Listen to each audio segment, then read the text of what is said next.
Mais uma vez em seus receptores para apresentar a parte final do Pinga-Fogo, concluindo esta rodada que havíamos iniciado com a pergunta do Freitas Nobre e que não se verificou a resposta do Chico pela troca da fita de videotape.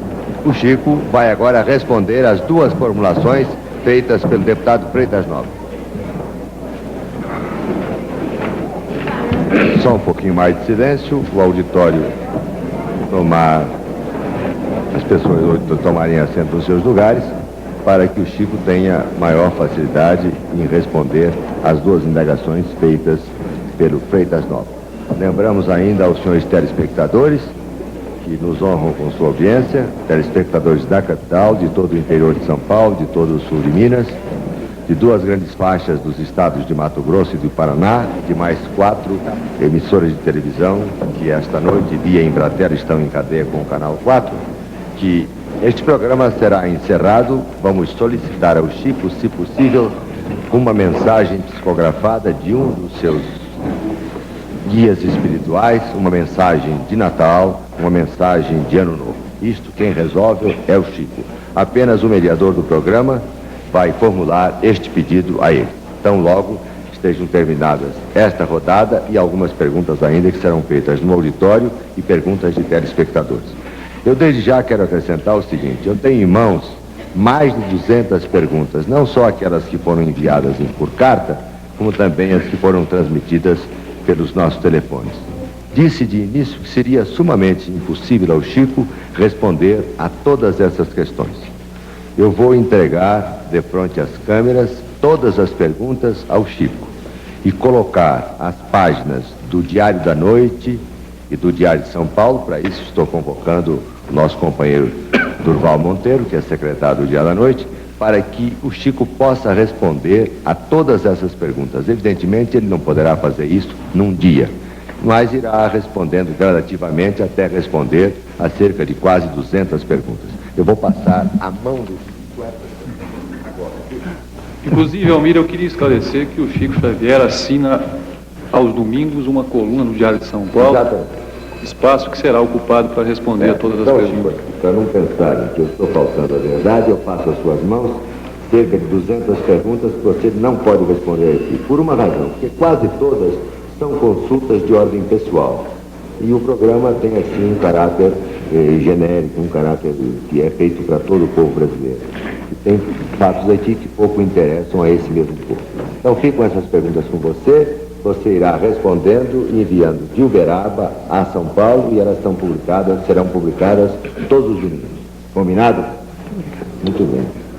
Daqui, depois do dia 31 de março, eu não vou mais precisar dizer a telespectadores: que pena que a televisão não seja cores, seja de beleza, gravata do Chico. Não, agora outros espíritas virão. Muito bem. E agora você irá responder as duas indagações do Freitas Nobre. A primeira questão apresentada pelo nosso digno amigo, senhor deputado federal, doutor Freitas Nobre, envolve o problema do divórcio no Brasil. E isso traz uma outra questão, que é a questão do desquite.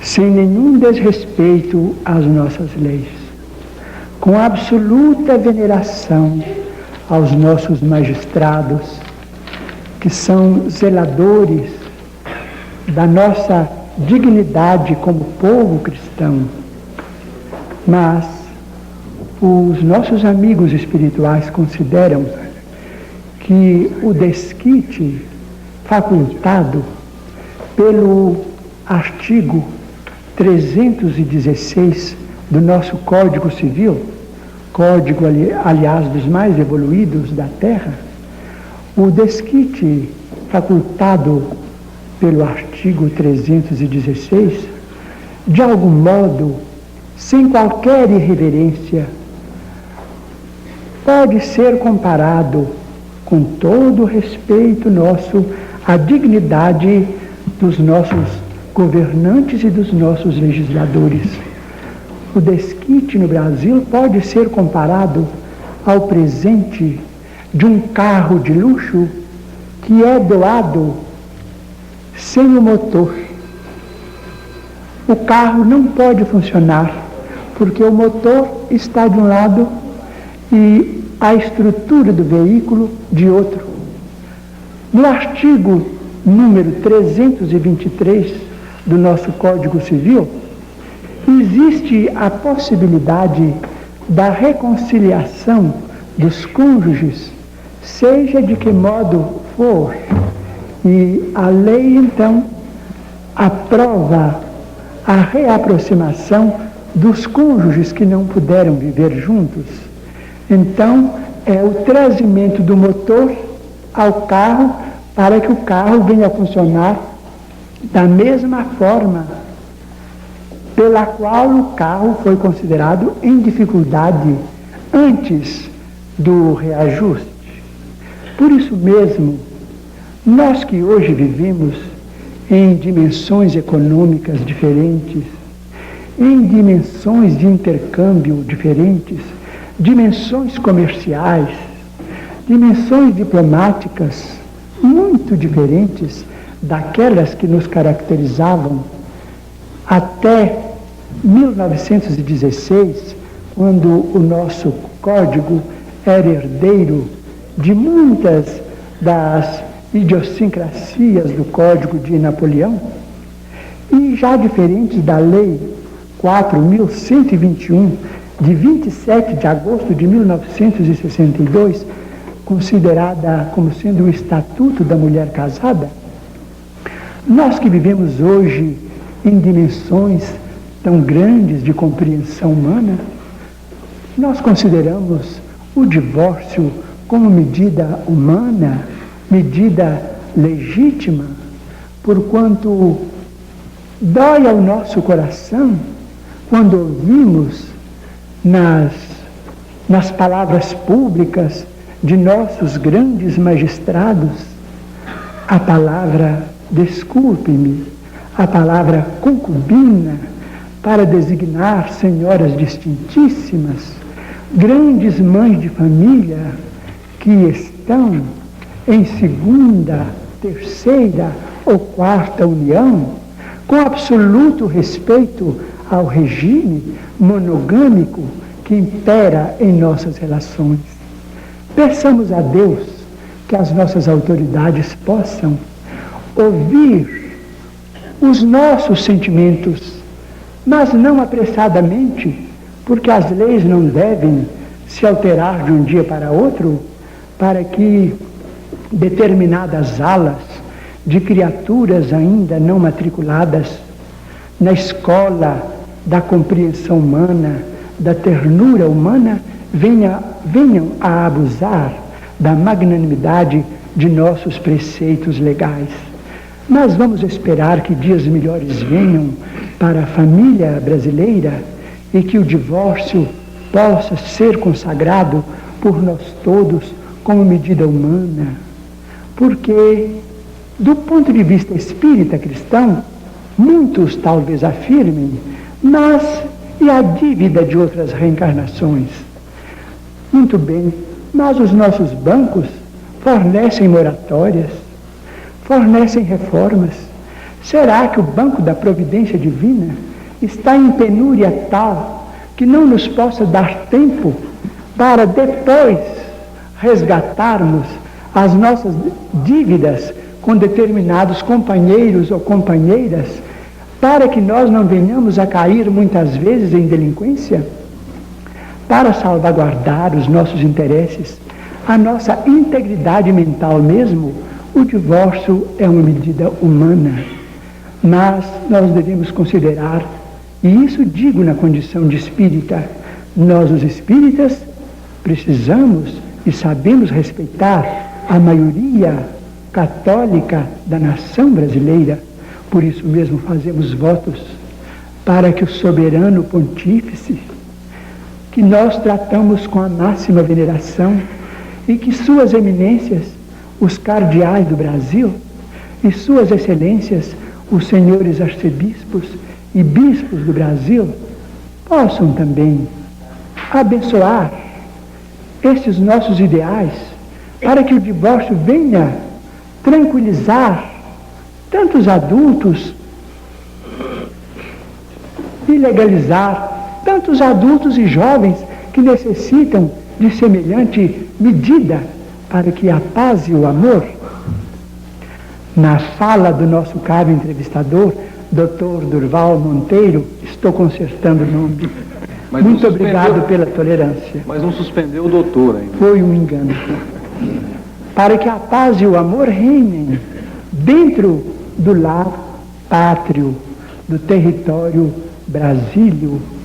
Isto sem desconsiderar os princípios monogâmicos, os princípios de fidelidade que os cônjuges devem entre si, dentro das novas dimensões psicológicas em que os nossos grupos sociais são chamados a viver. Nós temos dois fantasmas que precisamos abolir do campo de nossas vidas, que são a promiscuidade e a prostituição. Nós poderemos vencer a prostituição com a dignidade do trabalho, porque pelo trabalho cada criatura se faz respeitada pelo rendimento da sua própria vida no grupo social. E a promiscuidade pela orientação médica, que vai liberar a nossa mente de aventuras suscetíveis de comprometer o futuro de nossos descendentes. Mas o divórcio, medida humana, sem nenhum desrespeito à família brasileira, que é profundamente cristã, é medida humana, mas devemos esperar que os nossos magistrados reconsiderem os pontos de vista em andamento e que processos novos de vivência possam inspirar essa lei de libertação, que é uma lei justa, em favor da paz de nossos lares, com emancipação para o homem e emancipação para a mulher, sem as ilusões e as fantasias do amor possessivo, do amor egoístico de um lado ou de outro, porque cada um é senhor do seu próprio destino.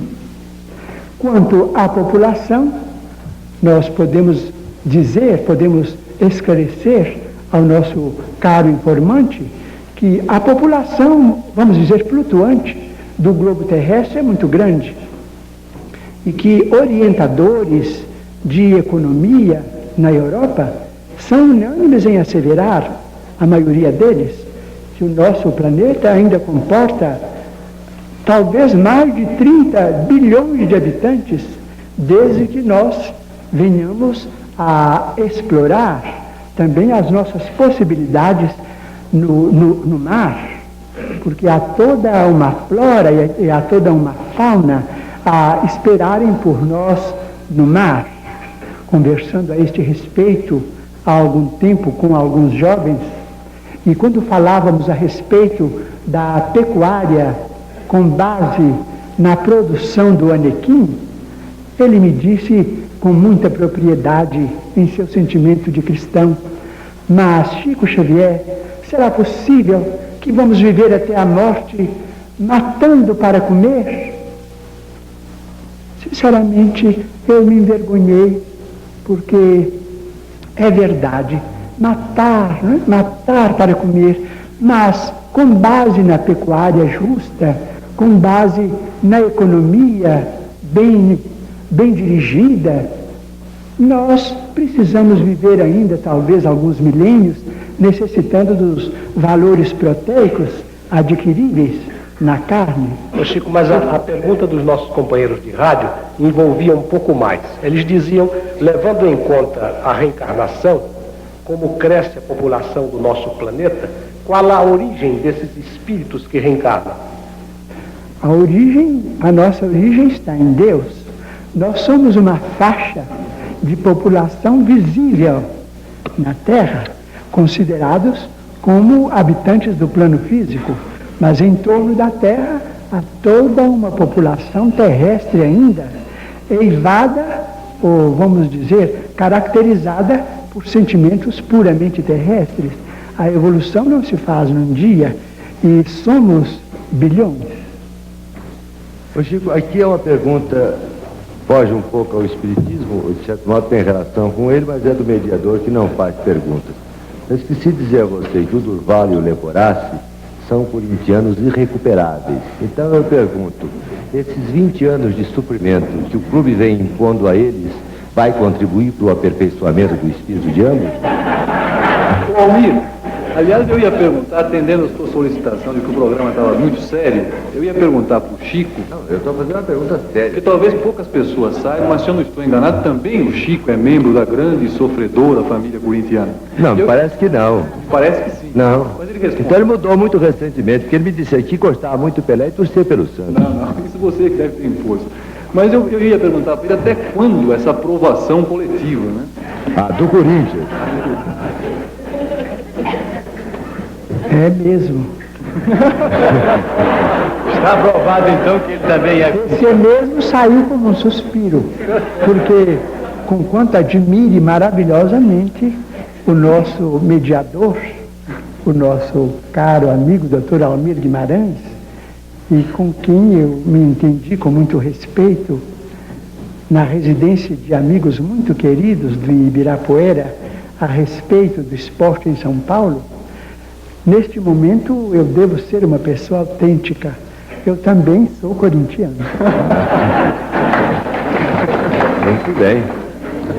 Mas, Chico, uma pergunta aí dentro da pergunta. Você acha que o Pelé tomou uma atitude certa, correta, ao deixar a seleção brasileira ainda em plena forma, como está? Pelé? É.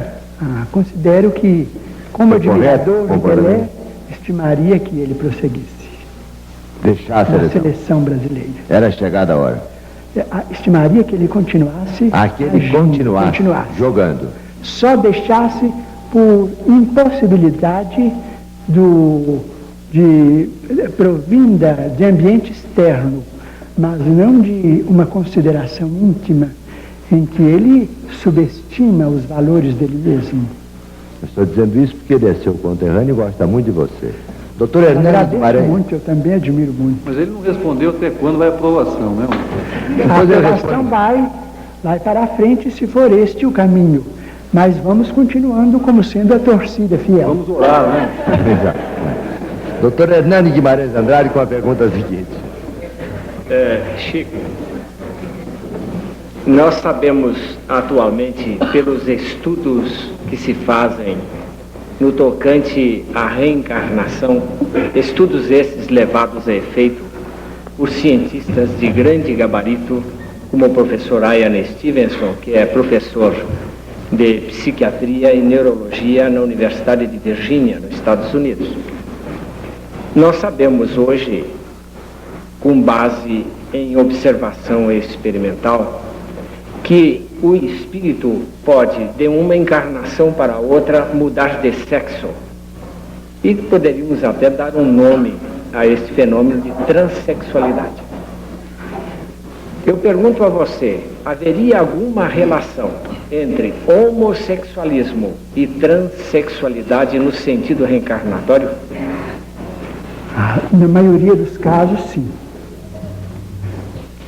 Conquanto o serralho, na antiguidade, e as guerras de longo curso tenham estimulado determinado tipo de costumes menos construtivos.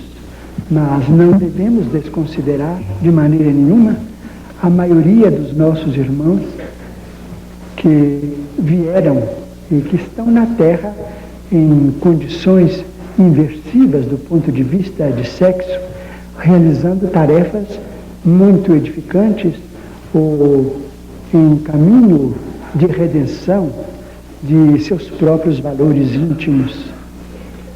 Consideramos isso com muito respeito e acreditamos que a legislação do futuro, em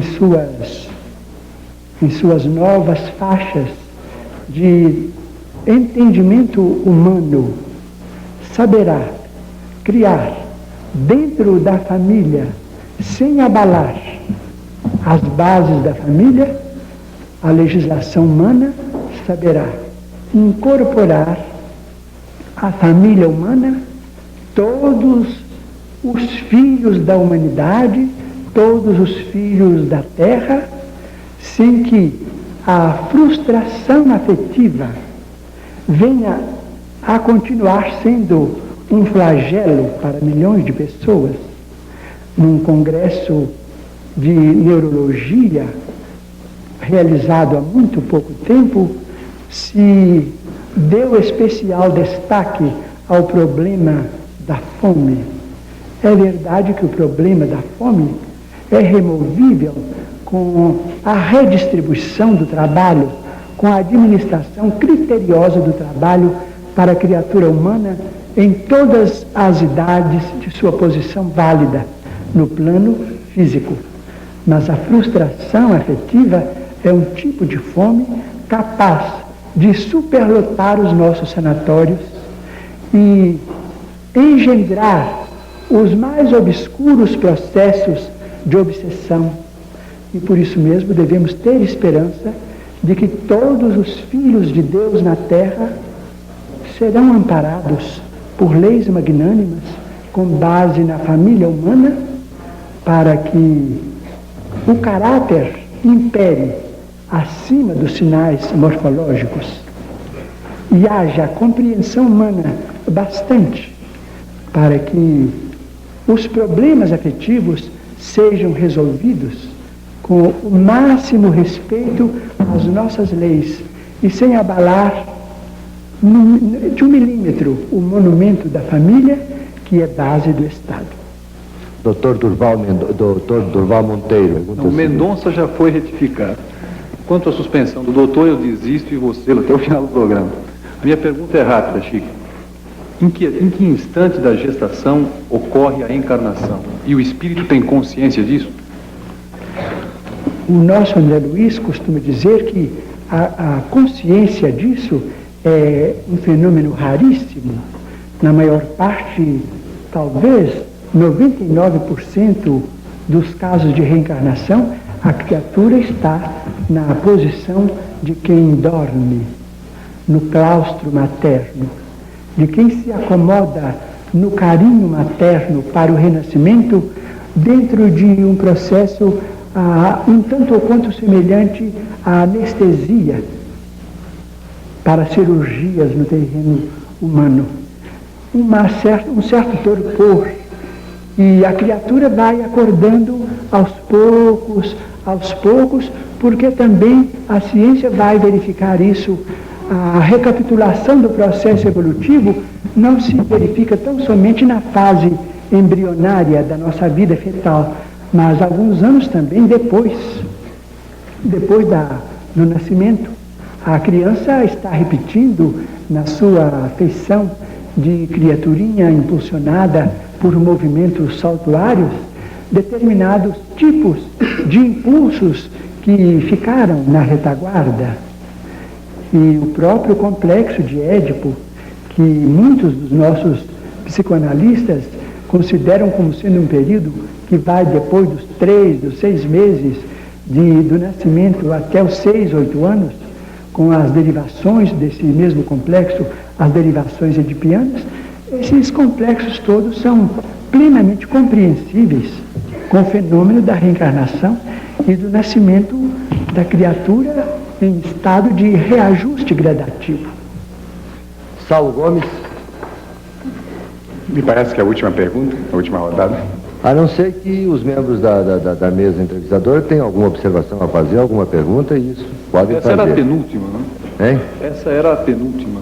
A penúltima? Não. Era assinalada como penúltima para rodada. encerramento. Nós temos quase 4 horas de programa.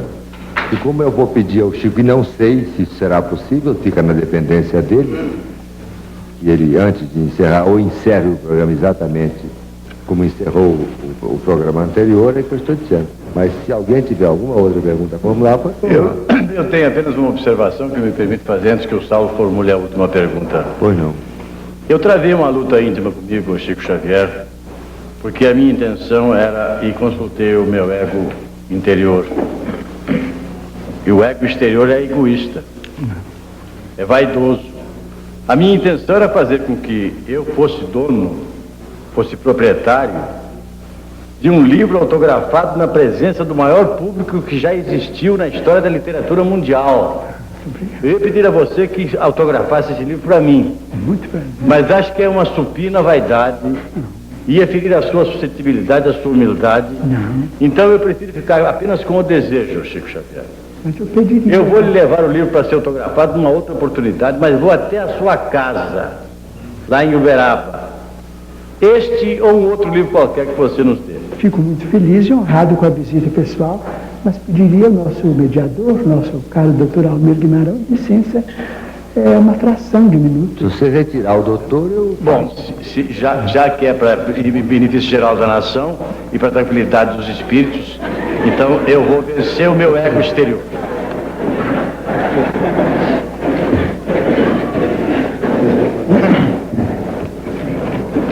Enquanto isso, o Saulo pode se preparar para a última pergunta.